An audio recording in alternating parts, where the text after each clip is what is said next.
Humans, welcome! Welcome to this video. We're going to be solving multi-step inequalities. Look at the artwork I've invested into this video. Pretty exciting stuff. Kind of looks like a face. Look at that. Okay, here we go. Eek! Look at this inequality. This is as complicated as it's going to get, though. This isn't a big deal. We're used to simplifying each side of the equation, or in this case inequality, before we get started. So let's double rainbow this. 6 times 5, and then we're going to have 6 times negative 2x. So be careful there. 6 times 5 is 30 today, and then we have 6 times negative 2x is negative 12x, less than 5x plus 3. Since we have an inequality with variables on both sides, we need to destroy some of the variables. Let's destroy this 12x here. It's a negative 12x, so if we bring its opposite, it will go away. Bye-bye. But if we do something on one side, we best stay equal and do it on the other side. Here we have 30 is less than 17x's are on the right with a 13. Now we can tell the story. What's happening to our variable, and how do we undo it? X is being multiplied by 17 and added with 13. Let's do the opposite. If we do it on one side, you best be doing it on the other side. 17 is less than 17x. By golly, I think x is going to be worth 1. However, it's an inequality. Find out what's happening to x and undo it. X is being multiplied by 17, so let's divide 17. 1 is less than x. Now, how we read this is from the variable, if we remember correctly. So let's go ahead and see if we can do that. And let's take a look at this. Is x, look at this. The mouth part of the alligator, throwback, is facing the x. So it's like this. So we can read this, x is greater than 1, or the numbers greater than 1. On a number line, if we're interested in such things, here's 1. The numbers that are greater than it, of course, lie to the right. So we're interested at 1. We're not interested in 1. We're looking at 1, but the numbers that are bigger than 1 or greater than 1. There we have it.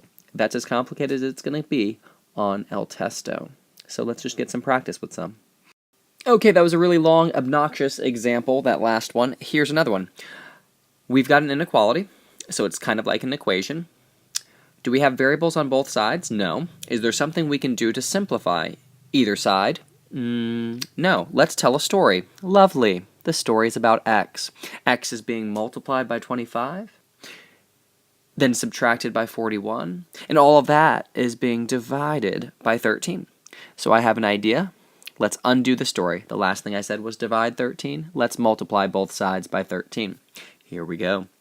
Everyone knows that 13 times 18 is 234. Everyone knows that. And the reason we did 13 on this side was to alleviate this side of the inequality of that 13. If we do the inverse operation, it undoes it. So here we are. We're left with 25x minus 41.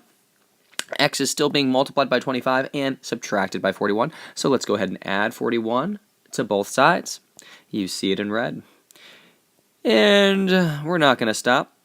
25x's less than or equal to 275. Yes, a nice even number that 25 can go into, because x is being multiplied by 25. So let's go ahead and divide by 25 on both sides. And I'm not sure, but I'm pretty sure we've got x by itself over here, and then we've got 4 25s and 100, and then we have 2 hundreds, so that's 8 of those 25s, and then 75 cents is 3/4. 11? Is that right? Maybe. Whoop! And so now we're looking at the numbers that are less than or equal to 11. Okay, let's look at the number line. We're interested in this number right there, 11. And we're interested in the numbers that are less than or equal to 11. Well, the numbers that are less than are to the left, less left. And we're looking at the numbers that are less than or equal to. That's why we're going to shade in this little circle here. It implies that we are interested in 11 and also all the stuff that's less than or to the left of 11. Any number that's to the left of 11 will satisfy this original inequality.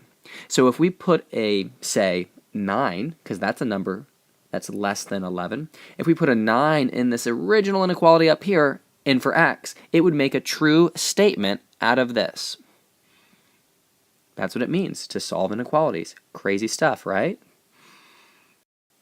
Friends, you have plenty of resources in the handouts folder on Edmodo. Go and practice, and if you have any questions, HMU. What? HMU? Yeah, okay. Well, I'll see you later.